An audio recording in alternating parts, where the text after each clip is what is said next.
Let me ask you something, and I want you to be honest with yourself, not with me, with yourself. When was the last time you sat down to do something important and somehow ended up doing nothing? You opened your phone, you scrolled, you told yourself, I'll start in 10 minutes. And those 10 minutes became an hour. That hour became a day.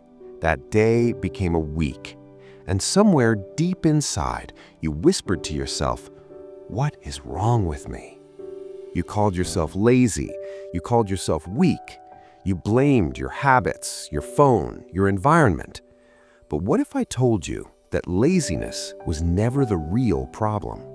What if the real reason you're not moving forward is because a part of you is terrified of what happens if you actually do? This is the story of Aryan, and maybe it's your story too. Aryan was 24 years old. He wasn't a bad person, he wasn't careless, he wasn't even truly lazy. He was smart. People always told him that. You have so much potential, Aryan. You could do anything you want. You're different from others. He heard those words so many times that they started to feel like pressure, like a weight he had to carry every single day. He had a notebook, a thick, old notebook. Inside it were ideas, business ideas, writing ideas, goals he had written at midnight when his heart felt full of fire, a YouTube channel he wanted to start, a skill he wanted to learn, a life he had imagined 100 times in his head. But that notebook, it sat on his desk, collecting dust, untouched for months. Every morning, Aryan would wake up, look at that notebook, and feel a strange mix of excitement and something else, something heavier. He didn't have a name for it yet, so he did what most people do. He picked up his phone instead. Days passed, then months. Aryan watched other people move forward. Friends got jobs, started businesses, took risks, failed, tried again. And Aryan watched. He became an expert at watching. He watched motivational videos at 2 a.m. He felt inspired for exactly 11 minutes. Then he went back to sleep. He made to-do lists, beautiful, organized to-do lists, and never touched them again. He downloaded apps for habits, set alarms for early mornings, bought books he never opened. Every Sunday night, he told himself, this week will be different. Every Friday night, he realized it wasn't. And slowly, quietly, something dark started growing inside him. It wasn't just frustration, it was shame. He started avoiding conversations about the future. When someone asked, "So what are you doing these days?" his chest tightened. He gave vague answers, changed the subject, laughed it off. But alone, in his room at night, he stared at the ceiling, and he felt it. That quiet, crushing feeling that time was passing, that everyone else was building something, and he was just existing.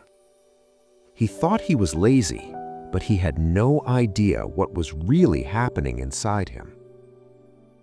One evening, Aryan was sitting in a small tea stall near his house. An old man sat beside him. Not a famous person, not a teacher, not a coach, just an old man with calm eyes and slow hands. They sat in silence for a while.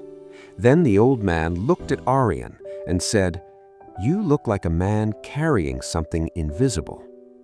Aryan laughed nervously. "I'm fine, just tired." The old man nodded slowly. Then he picked up a small stone from the ground. He placed it on the table between them. He said, "You see this stone?" Aryan nodded. "Throw it." Aryan looked confused, but he picked it up, and then he stopped. The old man watched him. "Why did you stop?" he asked. "I don't know where to throw it." The old man smiled, a long, quiet smile. He said, "That's not why you stopped. You stopped because you were afraid that if you throw it in the wrong direction, people will see you miss. afraid that if you throw it and it lands badly, it will prove something about you that you don't want to believe. Aryan didn't say anything. The old man continued, "Do you know why people don't start? It's not because they don't have time. It's not because they don't have talent. It's not because they are lazy. It's because they are terrified. Terrified of trying with full effort and still failing. Because if you never truly try, you can always tell yourself, I could have done it if I wanted to. But if you try and fail, that story is gone. And that is the most frightening thing for a person who still believes in their own potential." Aryan felt something shift inside his chest, like a door being opened that had been locked for years. The old man finished his tea, stood up slowly, and before leaving, he said, "The laziness you feel is not weakness, it is protection.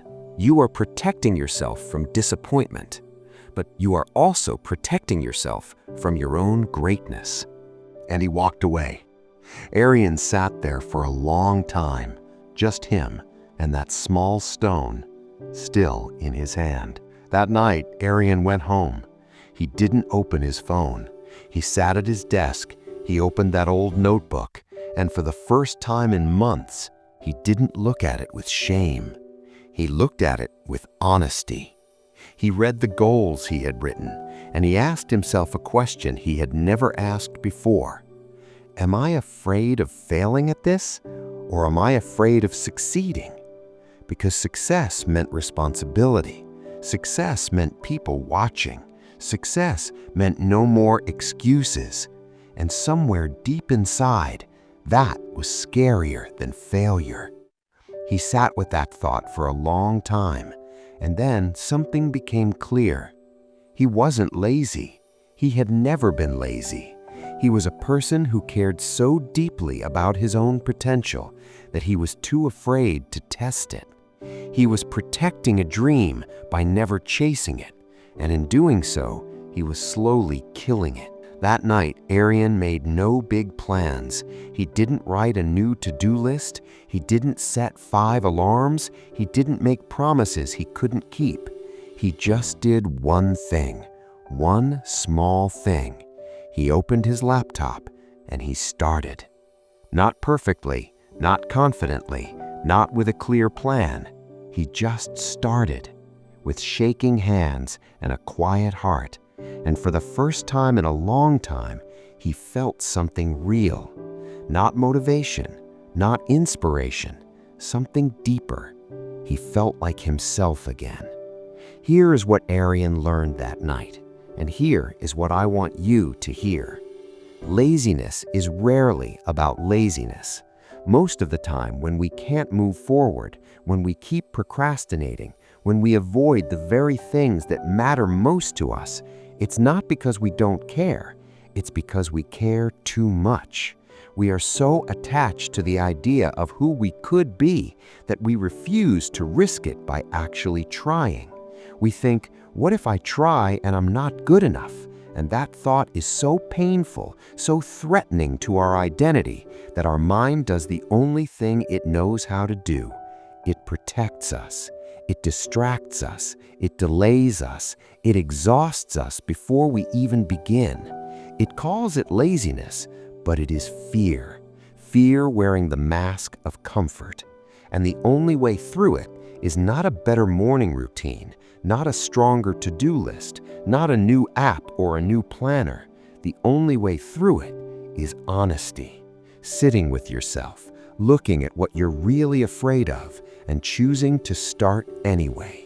Not because you're ready, you will never feel completely ready, but because the version of you that tries and fails is still 1,000 times more alive than the version of you that never tried at all.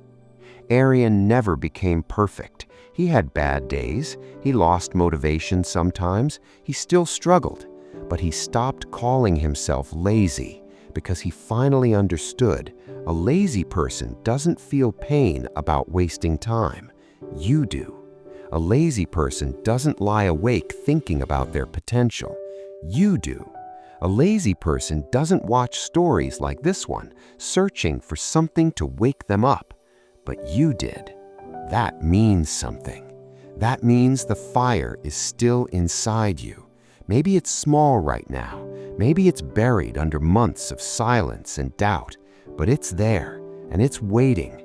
Not for the perfect moment, not for the right opportunity, not for someone to believe in you first. It's waiting for you to stop being afraid of yourself. So let me ask you one more time, the same question I asked at the very beginning. What are you really afraid of? Not failure. I think you're afraid of finding out just how far you could actually go. And that, my friend, is not a weakness. That is the beginning of everything. If this story touched something inside you, like this video, share it with someone who needs to hear it, and subscribe to the Wordy Tales, because every week we bring you stories that don't just inspire you, they change the way you see yourself.